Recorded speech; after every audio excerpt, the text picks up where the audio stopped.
Hello everyone, कैसे हैं आप सभी लोग। उम्मीद है आप सभी लोग बढ़िया होंगे। मैं भी बहुत बढ़िया।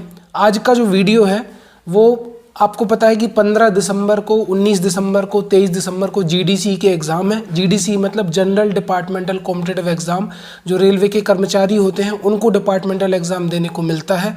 तो इस बार मतलब सेंट्रलाइज लेवल पर एग्ज़ाम है, तो ऑलमोस्ट सभी जोन्स के जो एग्ज़ाम हैं वो 15 दिसंबर से स्टार्ट होंगे, है ना। और 15, 19, 23 3 डेट आई हैं जिसमें आपका एग्ज़ाम है। पहले दिन एएलपी और आईटीआई का एग्ज़ाम है, उसके साथ ट्रेन मैनेजर का एग्ज़ाम है। दूसरे दिन इसके बाद टेक्नीशियन जो मतलब फिजिक्स और मैथ्स वाला है वो, इसके साथ ट्रेन मैनेजर, और तीसरे दिन जूनियर इंजीनियर और ट्रेन मैनेजर का एग्ज़ाम है। ठीक है, तो तीनों एग्ज़ाम होने हैं। तो आज के वीडियो में हम बात करेंगे कि आखिरी के 15 दिनों में ऐसा क्या करें कि हमारा रिवीजन भी हो जाए।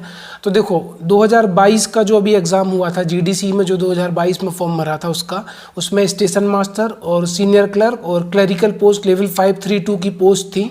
तो उसका एग्ज़ाम कैसा था? तो उसका exam overall easy to moderate था, है ना। मतलब मैथ्स और रीजनिंग तो बहुत ही आसान आई थी, लेकिन अगर जीके की बात करें तो उसमें स्टैटिक जीके, साइंस जिसमें बायो, फिजिक्स और केमिस्ट्री सब पूछा था, बेसिकली बायो ज़्यादा थी, और स्टैटिक जीके था, और करंट भी पूछा गया था। ओवरऑल जीके में सब कुछ पूछा गया था, लेकिन मैथ्स रीजनिंग आसान थी। तो आज जो हमारे मतलब जो कर्मचारी हैं जो 2023 में जिन्होंने रेलवे को ज्वाइन किया है, तो मुझे पता है कि उनको 2-4 महीने तो अभी जॉब में एडजस्ट करने में लग गया होगा। तो उनके लिए आखिरी के 15 दिन जो मिले हैं उसमें कैसे तैयारी होनी चाहिए उस पर मैं बात करने वाला हूं।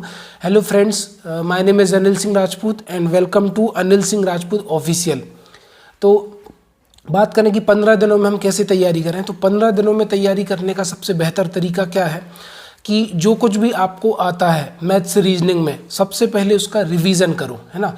जो भी आपका पोर्शन स्ट्रॉन्ग है, जैसे मान के चलो मैथ्स में आपका अर्थमेटिक स्ट्रॉन्ग है, या कह सकते हैं एडवांस स्ट्रॉन्ग है, या फिर जो भी बेसिक मैथ्स स्ट्रॉन्ग है उस पर काम करिए, बेसिक रीजनिंग पर काम करिए।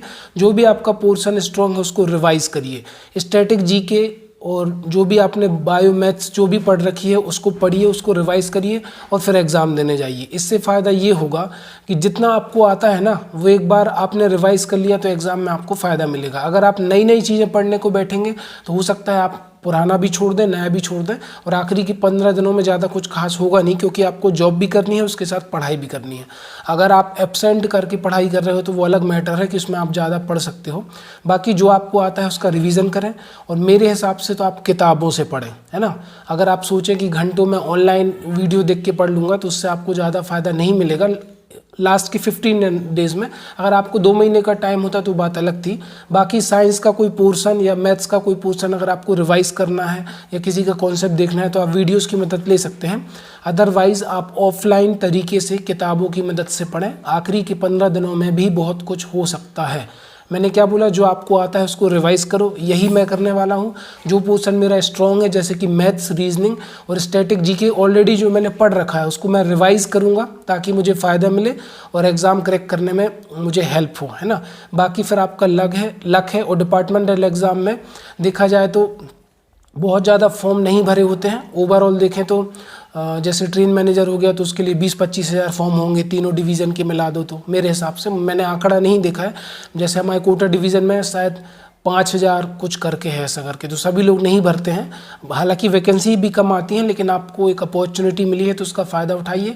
और फिर अगर आपकी कोई कमी रह जाएगी तो वो भी आपको सुधारने का मौका अगले एग्ज़ाम में मिलेगा। तो ऑफलाइन तरीके से पढ़िए, जो आपको आता है उसको रिवाइज़ करिए। आई होप आपको समझ में आया होगा जो मैंने बताने की कोशिश करी है। और बहुत दिनों बाद मैं वीडियो लेकर आया हूँ। अगर वीडियो बढ़िया लगा तो ज़्यादा से ज़्यादा लोगों को शेयर करो। Thank you so much guys. और ये मतलब मैं आप लोगों को यूट्यूब पे अभी पढ़ा नहीं पा रहा हूँ, तो ये मुझे भी अफसोस है इस बात का, लेकिन जल्दी ही मैं कोशिश करूँगा आप लोगों को कुछ पढ़ाने की और ज़्यादा से ज़्यादा लोगों की मदद करने की। तो thank you so much guys, मिलते हैं नेक्स्ट वीडियो में। धन्यवाद, बाय।